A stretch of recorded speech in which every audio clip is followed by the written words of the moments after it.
네, 반갑습니다. 논술 전문가 김법상입니다. 논술 천재 워크북 23번째 강의 비교 16번째 문제. 비교의 마지막 문제네요. 71쪽에 있는 교재 풀어보도록 하겠습니다. 앞부분에 이제 세 대상의 비교 문제였는데요. 이번에는 제시문 5개의 비교를 요구하는 분류를 요구하는 문제를 풀어보도록 하겠습니다. 성균관대 기출 문제고요. 이렇게 제시문이 여러 개 나와 있을 때 어떤 차이, 구별을 어떤 식으로 해야 되는지를 조금 설명드리면서 이야기 나누도록 하겠습니다. 일단 논제부터 보도록 하겠습니다. 논제 보시면요. 1, 5는 안락사의 필요성에 관한 견해를 담고 있다. 안락사의 필요성이라는 어떤 주제를 논제가 던져주고 있죠. 안락사의 필요성. 그러니까 여러분들은 안락사의 필요성과 관련해서 제시문을 정리하셔야 됩니다. 안락사의 필요성과 관련 없는 것을 이야기할 필요는 없죠. 그죠? 이 제시문을 상반된 두 입장으로 분류하고 각 입장을 요약하시오. 자, 안락사의 필요성에 대해서 상반된 두 입장. 자, 우리가 뭔가를 분류한다라고 할 때는 전에도 말씀드렸듯이 이분법적인 분류를 할 수 있어요. P나 나피 형태로 좋다, 나쁘다, 선하다, 악하다, 크다, 작다 이런 형태도 있지만 범주적 분류도 가능합니다. 범주적 PQ 형태죠. 그죠? 그러니까 대학이 어떤 걸 요구하는지는 뭐 문제마다 다른데 항상 어떤 분류를 하건 어떤 비교를 하건 이분법적으로 분류하는 것은 의외로 잘 눈에 띄고 많은 학생들이 잘 합니다. 그렇지만 범주적 구분이나 분류 혹은 비교는 아이들이 정확하게 하지를 않아요. 습관적으로. 그래서 항상 범주적으로 똑같은 주제에 대해서 어떤 부분을 이야기하고 있는지를 의식적으로 생각하면서 제시문을 분석하고 분류하고 개념화 하다 보면 훨씬 더 다른 학생과 구별되는 어떤 글을 쓸 수 있게 됩니다. 자, 여러분들은 안락사의 필요성이라고 하는 것을 머릿속에 꼭 넣어두고 각각의 제시문이 어떤 입장을 가지고 있는지를 구분하면서 글을 쓰자. 자, 그러면 첫 번째 제시문부터 보도록 하겠습니다. 서양의학은 치료를 통해 환자를 단 1분이라도 연명시키는 것을 우선으로 한다. 보통 이걸 연명치료라고 부르죠. 안락사와 관련해서 서양의학은 어찌됐건 환자의 생명을 연장시키는 걸 중요시 여긴다라는 거네요. 그죠? 환자의 생명을 구하는 일이 의사의 첫 번째 임무이므로 죽음은 패배로 간주한다. 현대사회에서 죽음은 이런 식으로 보는 어떤 사고방식이 줄을 이뤄왔는데 의사, 간호사는 치료에 신경 쓸 뿐 치료를 할 수 없는 말기 환자들이 겪는 정신적 불안과 고통을 어떻게 덜어줄 수 있는지에 대해서 구체적인 방법을 알지 못한다. 결국에는 아픔, 죽음. 사실은 현대 문명은 이 죽음에 대한 공포심을 극대화시키죠. 그래서 어떤 안정. 근데 사실 인간의 어떤 삶이라고 하는 것은 끊임없이 죽는 과정이에요. 우리 세포가 끊임없이 죽으면서 새로 이제 나타나잖아요. 새로 만들어지잖아요. 그러니까 죽음을 이렇게 어떤 나쁜 것으로 매도할 때 나쁜 것으로 이렇게 매도하고 없애버려야 될 것을 누가 대신 차지하고 있죠? 각종 자본주의적 상품들이 우리의 어떤 죽음을 이렇게 막아주고 보호해주는 장치로서 뭐가 일어나죠? 어떤 상품의 매출이 일어납니다. 그죠? 뭐 안티에이징이든 뭐 죽음의 어떤 상업화죠. 그래서 죽음을 그렇게 두려워할 필요는 없습니다. 하다못해 우리가 어떤 밥을 먹고 뭐 식사를 하고 우리가 먹는 것들은 누군가 죽음의 어떤 잔재들이 시체들이에요. 그러니까 삶과 죽음은 그런 점에서 항상 공존하고 있습니다. 뭐 어찌됐건 간에 좀 더 보겠습니다. 더 이상 죽음을 피할 수 없는 상태에서 환자를 편안하게 죽을 수도 있도록 돌보는 일은 무시되는 경우가 많다. 또 의사와 간호사들은 환자가 마지막 숨는 순간까지 보살피는 교육을 받아본 일도 없다. 그러나 삶의 질은 단지 살아있는 시간의 길이라는 양적 측면으로 측정될 수 없다. 그러니까 서양 의학이 가지고 있는 어떤 죽음에 대한 태도가 죽음은 나쁜 것, 삶은 소중한 것 해서 죽지 않도록 연명하는 것에 급급해 있다라는 그 상황. 그래서 단지 살아있는 시간만을 중요시 여기는 어떤 서양의학의 문제점들을 이야기하고 있습니다. 차가운 의료기기에 둘러싸인 채 단지 육체적으로 오래 연명하는 것보다 마지막 순간까지 인간으로서의 존엄을 유지하면서 인간다운 삶을 영위하는 것은 무엇보다 중요하다. 자, 죽음이라고 하는 것 어때요? 죽을 때까지 존엄하게 죽자. 그죠? 그냥 벽에 똥칠할 때까지 사는 게 아니라 내 삶의 어떤 존재의 의미를 끊임없이 자각하면서 살아가는 것이 인간에게 어떤 의미 있는 게 아니겠는가라는 이야기를 하고 있네요. 자기 인생을 정리하고 정신적으로 평온하게 죽음을 맞이하는 것은 임종 환자들이 가장 큰 바람일지 모른다. 말기 환자의 극단적인 불안 심리를 진정시키고 얼마 남지 않은 인생을 가치 있게 정리할 수 있도록 도와주는 것이 필요하다. 그죠? 그러니까 어차피 말기암 환자, 지금 이 글에서 논의하고 있는 건 말기 환자들이죠. 더 이상 추가적인 치료를 할 수 없는 말기 환자들이 삶을 잘 정리할 수 있도록 도와주는 것. 그래서 자신이 원하는 곳에서 원하는 사람과 함께 원하는 방식으로 편안한 죽음을 맞이하도록 하는 것이 바람직하다. 안락사를 지지하는 글이네요. 그죠?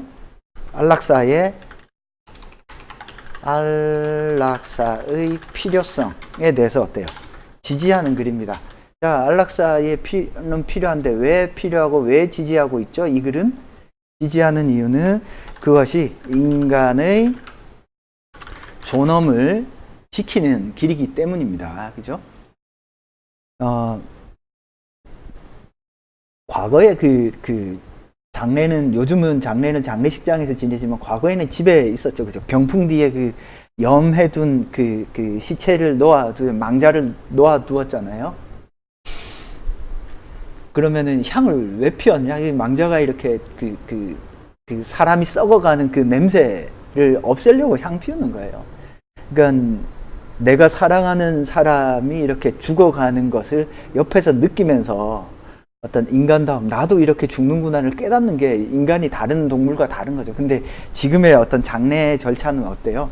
그걸 인간의 삶과 완전히 분리시켜 놓아버렸죠. 그래서 장례식장에서 어떤 인간이라는 어떤 존재의 특이성을 깨닫는 공간이 아니라 그냥 부주하러 가는 공간으로 바뀌어버렸어요. 참 인간에서 이제 성인식, 그죠? 결혼식, 우리 중요한 장례식 이런 거 있잖아요. 그런 것들의 의미가 큰데 그걸 너무 가볍게 지나가는 것 같습니다. 자, 이번 제시문은 그래서 안락사가 필요하다라는 입장이고 근원적인 이유는 인간의 존엄성, 죽기까지 나의 어떤 자유로운 어떤 선택을 있는 그대로 존중해 주기 위해서 안락사가 필요하다라는 입장입니다. 자, 요거를 앞에 쓸게요. 여기 앞에 씁시다. 이렇게 붙여놓으면 조금 더 낫네요. 그죠? 자, 그 다음에 2번 제시문 봅시다. 2번 제시문. 인간은 이 세상의 특수한 존재다. 다른 식물이나 다른 동물과 같이 단지 살아있다 또는 살아간다는 것만으로 의미가 없으며 인간은 이성과 자유의지를 구비한 인격을 지녔다. 인간이 어떤 다른 존재와 구별되는 것으로서 이성, 자유의지를 이야기하고 있습니다. 그래서 자기 스스로의 어떤 의미를 규정하는 존재다라고 볼 수 있겠네요. 의식적으로 스스로의 가치를 추구하고 고등한 정신활동을 영유하는 자유로운 존재이기에 다른 사물 또는 생물에서는 찾아볼 수 없는 존엄이 있는 것이다. 결국에는 인간이 존엄한 존재는 이성과 자유의지를 가지고 자신의 어떤 삶을 스스로 선택할 수 있기 때문에 존엄한 존재라고 말을 하고 있습니다. 따라서 사람의 생명은 단지 생명이기 때문에 가치 있는 것이 아니라 사람에게 정신적, 인격적 삶을 실현하는 능력이 있기 때문이고 그것 때문에 이렇게 존중된다라는 거죠. 그죠? 그래서 정신적, 인격적 삶을 실현시킬 수 있는 어떤 가능성이 있고 그런 능력을 지녔기 때문에 그러한 인격을 지닌 어떤 존재로서 인간은 어떤 존엄한 존재다라고 이야기를 하고 있습니다. 그죠?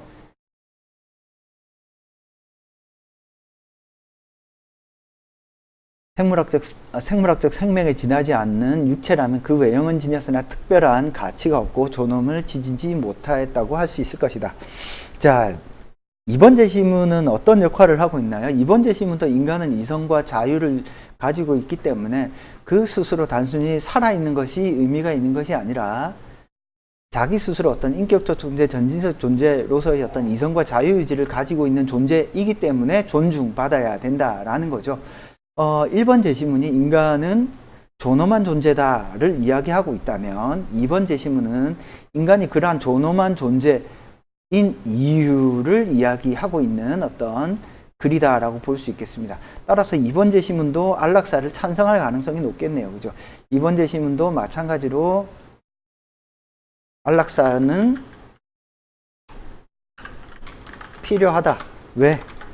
인간은 이성, 자유의지를 가진 존재이기 때문이죠. 그죠? 그런 점에서 보면 1번과 2번 제시문의 관계는 1번 제시문의 주장을 뒷받침하는 이유 근거가 왜 인간은 존엄하냐? 스스로의 어떤 선택권을 가지고 있기 때문이다 라고 말을 하고 있는 게 2번입니다.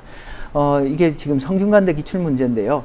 성균관대는 이런 식으로 제시문과 제시문 사이의 어떤 논리적 관계를 묻지 않더라도 학생이 스스로 찾아서 서술해 주기를 요구합니다.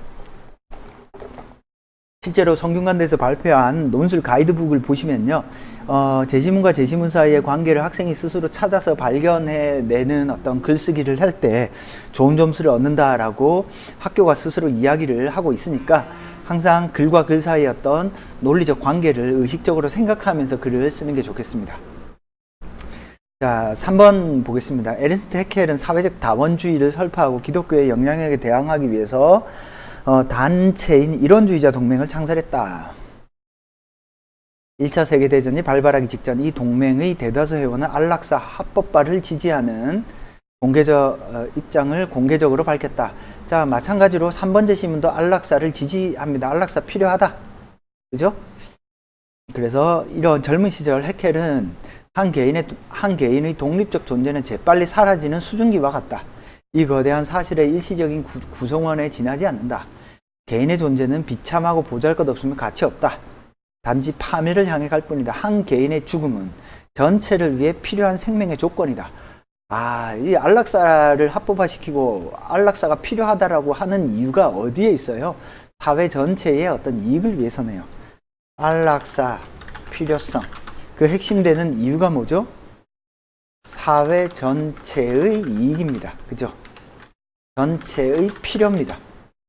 국가가 이렇게 조금 생산성 떨어지는 애들 좀 죽여. 우리나라에 어떤 때 그랬죠? 전두환 때, 박정희 때 그랬잖아. 사회 정화 사업이라고 해서 동네 그냥 지나가던 사람들, 장애인들 가두어 놓은 데 있고, 전두환 때는 삼천교육대 해가지고 그냥 사회 부적응자라고 해가지고 앞뒤 가리지 않고 싹 잡아갔잖아요. 그게 뭐죠?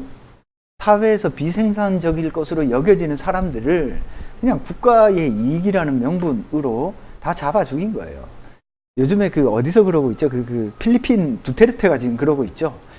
필리핀 두테르테가 박정희에게 영감을 많이 받은 것 같아. 박정희가 하는 짓을 그대로 이제 따라 하는 것 같아요. 자, 조금 더 보겠습니다. 사회적 다원주의자는 그래서 한 개인의 죽음은 전체를 위해 필요한 생명의 조건이라고 썼다.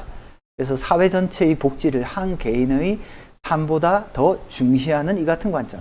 그래서 안락사가 필요하다라고 할 때 중요한 건 개인의 어떤 자유로운 선택의 문제가 아니라 사회 전체의 이익의 문제. 그래서 우생학과 관련된 어떤 문제로 보고 있네요. 그죠? 자, 그래서 안락사는 필요하다. 사회 전체의 어떤 복지, 사회 전체의 이익을 증대시키기 위해서입니다. 이런 식의 사고방식이 전형적인 파시즘적 사고방식이죠. 누가 했나요? 나치가 왜 유태인을 죽였죠? 유태인을 죽이는 것이 사회 전체의 이익을 증대시키는 것이다 라고 보았기 때문입니다. 자, 4번 보겠습니다. 피임을 통해 원치 않는 임신으로부터 여성을 자유롭게 하여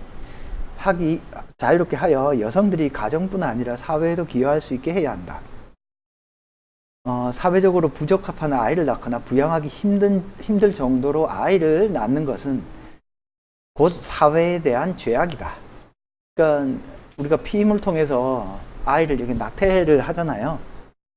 그러니까 그런 것, 예를 들어 우리나라 같은 경우에도 아이가 이렇게 유전자 조사를 했는데 장애인으로 태어날 확률이 높을 때 낙태를 허용을 하거든요. 살아있는 생명을 인간이 인위적으로 죽이는 거죠. 그런 것도 어떻게 보면 안락사랑 유사한 어떤 형태입니다.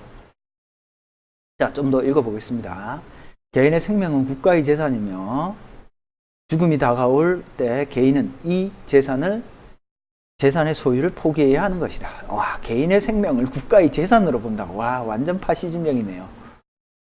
그죠? 자, 그래서 마찬가지로 4번 제시문은 3번 제시문과 똑같이 3번 제시문의 사회 전체의 이익의 측면에서 본다면 4번 제시문은 어떤 생명을 하나의 어떤 재산으로 볼 때 그 개인은 국가의 어떤 재산이다라는 입장에 있네요. 그죠? 그래서 우리 사회 구성원으로 할 수 있는 일을 다 하고 노쇠화하여 인생이 시들기 시작할 때 고통이 우리의 육체를 무너뜨리거나 우리가 고통받는 모습을 보는 사랑하는 가족들의 괴로움에 시달릴 때 우리가 그들에게 할 수 있는 것이라고는 이 쓸모없고 병든 자신이 더 이상 짐이 되지 않도록 하는 것뿐이다. 그래서 우리는 자발적으로 고통 없이 죽게 해달 것을 요청해야 된다. 자, 여기서는 좀 앞부분하고 좀 차이점은 앞부분은 사회의 측면이라면 4번 제시, 즉 3번 제시문은 사회 전체의 이익의 측면이라면 4번 제시문은 개인의 측면이죠. 개인이 스스로 나의 몸이라고 하는 것은 국가의 재산이라고 생각하고 네가 뭔가 쓸모없는 인간이다 라고 자각을 하면 나를 죽여주세요 라고 어떻게 해야 된다? 국가에게 요청해야 된다. 그래서 이렇게 함으로써 우리의 인생은 자기 희생적 죽음을 기리는 월계관을 쓴 채 고귀한 최후를 맞게 될 것이다. 그래서 4번 제시문이 말하는 건 마찬가지로 안락사의 필요성에 대해서 안락사는 필요하다라는 입장인데 필요한 가장 큰 이유가 국가의 이익 그거는 앞에 3번 제시문과 비슷하네요. 그죠? 그리고 개인의 생명은 국가의 소유입니다. 그죠? 따라서 개인은 사회에게 내 죽음에 대한 어떤 권리를 위임해야 되네요. 그죠? 그러면 개인은 어떻게 해야 돼요? 내 생명은 내 소유가 아니라 국가의 소유니까 안락사는 필요해요. 왜? 사회를 위해서, 국가를 위해서. 그래서 자기 희생적 어떤 죽음이라고 하는 것이 요청된다. 개인에게 요청된다라고 볼 수 있겠습니다. 좀 무시무시한 사회네요. 여기는 이렇게 쓸까요? 이렇게? 이러면 잘 보이죠, 그죠? 자기 희생적인 죽음을 어떤 찬양하는 글이다라고 볼 수 있겠습니다. 3번하고 4번의 차이는 4번이 어떤 국가 전체의 이익의 측면이라면 4는 개인의 어떤 선택의 측면에서 논의하고 있다라고 볼 수 있겠습니다. 5번 제시문 보겠습니다. 스토아 철학은 삶의 방법은 만약 어떤 사람이 육체적으로든 정신적으로든 자신의 존귀함을 더 지켜내지 못할 정도로 침해받고 있다면 그에게는 바로 그 삶의 방법을 수호하기 위해 죽음을 선택할 자유가 있음을 가르친다. 그죠? 육체적으로든 정신적으로든 존귀한 존재, 자신의 존귀함. 그러니까 아픔과 고통으로 때문에 내 삶이 존엄함을 지키지 못한다면 어떤 죽음에 대한 선택은 가능하다라는 입장인 거네요. 세네카는 인간이 가진 선택의 자유는 최소한 언제 어떻게 삶을 벗어날지를 자유롭게 결정할 수 있음을 포함한다라고 주장했다.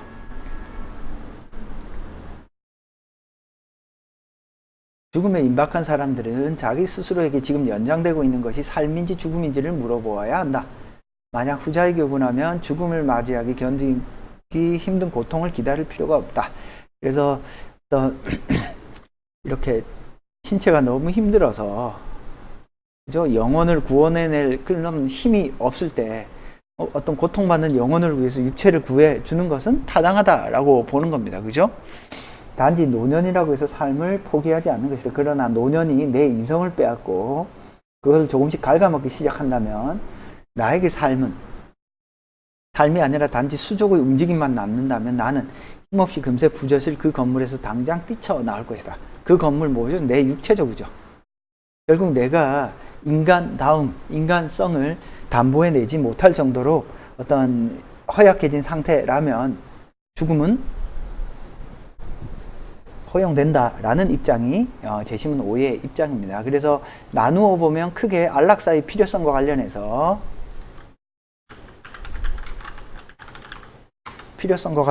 크게 두 가지로 나누어지네요. 그죠? 1, 2, 5. 1, 2, 5는 어떤 점에서 안락사가 필요하다라고 얘기하나요? 어떤 인간의 존엄, 그죠? 인간다움, 그죠? 그 다음에 인간의 이성, 어떤 자유의지의 측면에서 안락사는 필요하다라는 입장에 있는 제시문이 1, 2, 5입니다. 그죠? 그 중에서도 1은 인간의 존엄에 대해서 이야기하고 있죠. 인간의 존엄성. 자, 그리고 2는요. 그 존엄성의 기원을 인간의 이성과 자유의지로 보고 있습니다. 그죠? 5는요.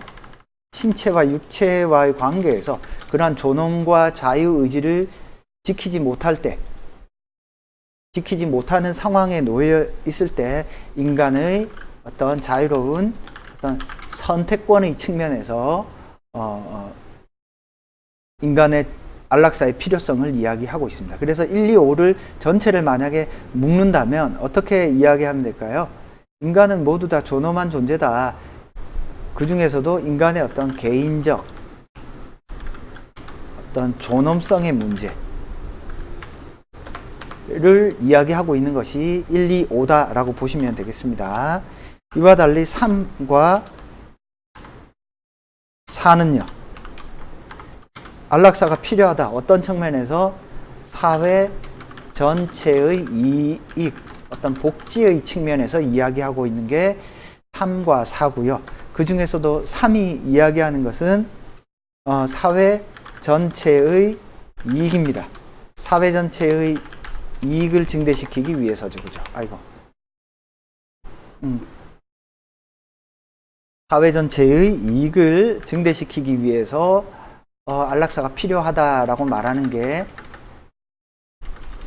3이고요. 4는 사회 전체의 이익도 이익이지만 그 중에서도 인간의 어떤 선택이라고 하는 것이 인간의 육체라고 하는 것이 인간의 육체, 생명이라고 하는 것이 인간의 생명이 누구의 소유예요? 인간의 생명은 국가의 소유이기 때문에 개인이 선택을 해야 된다라는 입장이죠. 그죠? 그래서 이런 맥락을 이야기하는 것이 제시문 4다라고 볼 수 있겠습니다. 그래서 4는 여기에 쓰면 이렇게 보시면 될 것 같네요. 그죠? 그러니까 인간의 생명은 어떤 국가, 오타네요. 그죠? 국가의 어떤 소유이기 때문에 어떤 개인의 어떤 선택권의 문제입니다. 그래서 3, 4는 어찌됐건 공통적으로 개인이 네가 죽어야 될을 선택하더라도 왜 죽냐면 네 생명은 국가의 소유니까. 그래서 1, 2, 5와 3, 4의 가장 큰 차이는 개인적 차원에서의 안락사, 인간의 어떤 존엄의 차원에서 안락사를 접근하느냐, 아니면 국가랑 사회 전체의 이익의 측면에서 안락사를 접근하는 필요성을 요청하느냐에 따라서 나누어진다.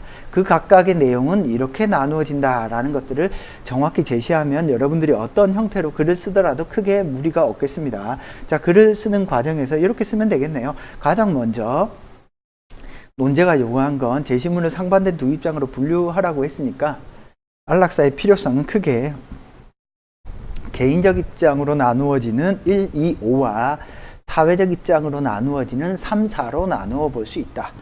개인적 차원에서 안락사가 필요하다라는 입장은 1에서는 인간은 태어나는 순간 존엄한 존재이기 때문에 안락사를 허용하고 해야 된다라고 주장하며, 이는 그 근거로, 그 이유로 인간은 자신의 삶을 이성과 자유의지에 따라서 살 수 있는 존재로 보기 때문이다.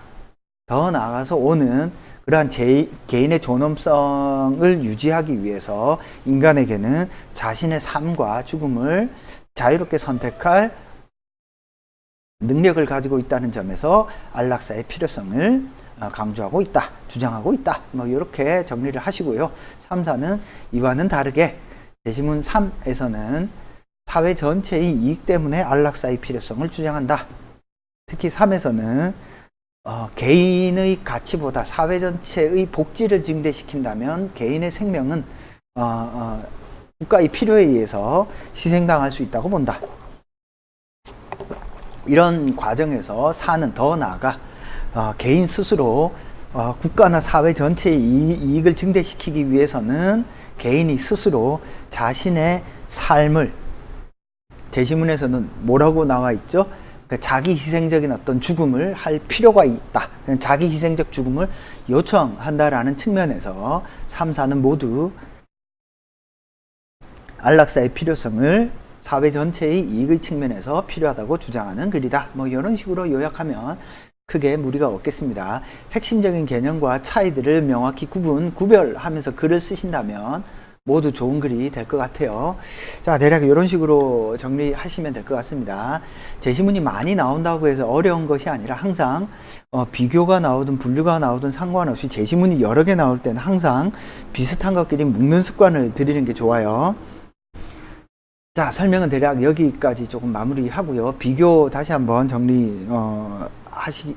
하셔야 됩니다. 자, 논법닷컴에 질문 남기시고 1661-5143으로 전화 주시면 자세한 안내 드리도록 하겠습니다. 논술천재 워크북 23강 비교 16번째 문제 72쪽의 문제 해설 강의 여기서 마치도록 하겠습니다. 감사합니다.